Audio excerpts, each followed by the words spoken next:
আমার বড় মেয়ে তো একটু ব্যথা পাইলে ওর বাবাকে ফোন করে বলতো, বাবা আমি ব্যথা পাইছি। মাইমুনা ও আনিসা দুই বোন। তারা জানে তাদের বাবা মারা গেছেন। তাদের জানা মতে বাবা মারা গেছেন মানে বেড়াতে গেছেন, বেড়াতে গেছেন মানে ফিরে আসবেন।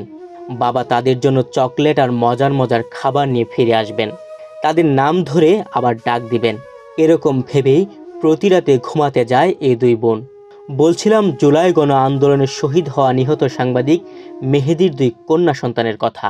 ওর বাবা ওকে নতুন একটা ড্রেস কিনে দিছে। আমার বাবা কি আমাকে ড্রেস কিনে দিবে না? তুমি তো শুধু বলো যে বাবা আসবে, বাবা আসবে, বাবা আসবে কবে? আমার বাবা কেন আসে না? মরে গেছে থেকে বাবা আসবে কবে? এই ঈদে জামা জুতো অ্যাক্সেসরিজের ডিসকাউন্ট।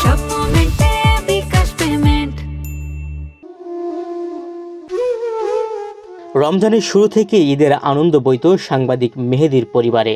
ঈদ উল ফিতর নিয়ে থাকতো নানা রকম পরিকল্পনা। সেই মেহেদীর পরিবারে এবারের ঈদ আনন্দ যেন বিষাদে রূপ নিয়েছে। ছাত্র জনতার আন্দোলন চলাকালে 21 জুলাই সংবাদ সংগ্রহের সময় পুলিশের গুলিতে শহীদ হন সাংবাদিক মেহেদী হাসান। ঈদের শপিংটা ঈদের আগে হয়ে যাইতো, কারণ এবার সেই আমোদ বা সেই আহ্লাদ আমাদের মধ্যে নাই। আমাদের এখন আর কেউ ফোন করে বলে না যে নিপা সেহরি খাইছো, তাড়াতাড়ি ওঠো, সেহরি খেতে হবে তো, ইফতারির আয়োজন করছো, কি কি বানাইছো আজকে বাসায়, আব্বু কোথায় বা আম্মু কি করে। এবারটাও আর এরকম করে খোঁজ নেয় না, বা আমার সাথে বা আমার সন্তানদের সাথে সেহরি খায় না ও। আমাদের এখনো পর্যন্ত আমার সেই আনন্দটা যে হয় না যে আমি মার্কেটে যাব, আমার মা বলে, আমার ভাই বলে যে যা কেনাকাটাটা করে আমি কিন্তু এখনো পর্যন্ত আমি আমার বাচ্চাদের জন্য কিচ্ছু কিনি নাই, কোনো কেনাকাটাই করি নাই, কারণ সেইটাই আসে না। কারণ আমরা যেটা হারাইছি সেটা হাজার কিছু পাইলেও সেই ঘাটতিটা পূরণ হয় না। আমার প্রত্যেকটা মুহূর্তে মনে হয় যে ও আমি যেরকম গ্রামে চলে আসি, ও ফোন করে, শুধু আমি এই জিনিসটাই মিস করি যে ওর ফোন আসে না কেন আমার ফোনে। ও ও যে আমার জীবনে নাই, আমার জীবন থেকে চলে গেছে, আমার একটা সেকেন্ডের জন্য মনে হয় না। দুই মেয়ে আর স্ত্রীকে নিয়ে রাজধানীর যাত্রাবাড়িতে বসবাস করতেন সাংবাদিক মেহেদী হাসান। সুখের সংসার ছিল তাদের। সংবাদ সংগ্রহের কাজে যাত্রাবাড়িতে অন্যান্য সহকর্মীদের সঙ্গে অবস্থান করছিলেন তিনি। সে সময় পুলিশের গুলিতে নিহত হন সাংবাদিক মেহেদী। বলে যে যা ওদের জন্য, নিজের জন্য না কিনোস, বাচ্চাদের জন্য কেনাকাটা করে আয়।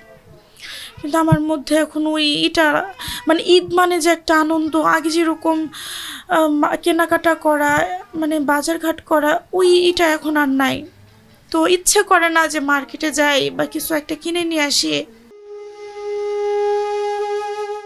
সাংবাদিক মেহেদীর ইচ্ছে ছিল বড় মেয়ে মাইমুনা বিনতে নিশাকে ঢাকার সেরা একটি স্কুলে ভর্তি করাবেন, কিন্তু তার এই অকাল মৃত্যুর কারণে মেয়েকে সেই স্কুলে ভর্তি করানো থাক দূরের কথা, কোনো রকমে খেয়ে পড়ে বেঁচে থাকাটাই এখন কঠিন হয়ে পড়েছে এই পরিবারের।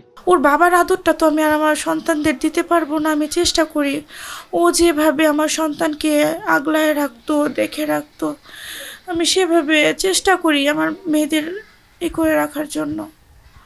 ওর অনেক ইচ্ছা ছিল যে এবার জানুয়ারিতে আমার মেয়েকে ঢাকা সবচেয়ে বড় একটা স্কুলে ভর্তি করাবে, কিন্তু আমার পক্ষে তো অত বড় একটা স্কুলে ভর্তি করা সম্ভব না। এর জন্য আমি আমার বাসার পাশে একটা কিন্ডারগার্টেনে আমার মেয়েকে প্রিপ্লেতে ভর্তি করাইছি। মেহেদী মারা যাওয়ার পর তার স্ত্রী সন্তানদের নিয়ে বাবার বাসায় থাকছেন।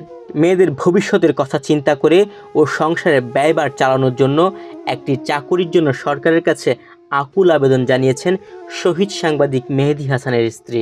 ওর বাবা থাকতে যেভাবে করতো সেভাবে তো আমার পক্ষে সম্ভব না। আমি চেষ্টা করতেছি ভালো একটা কিছু করার জন্য। তো সরকারের কাছে আমার একটাই অনুরোধ যে আমার জন্য একটা চাকরি হলে আমি আমার 2টা বাচ্চা নিয়ে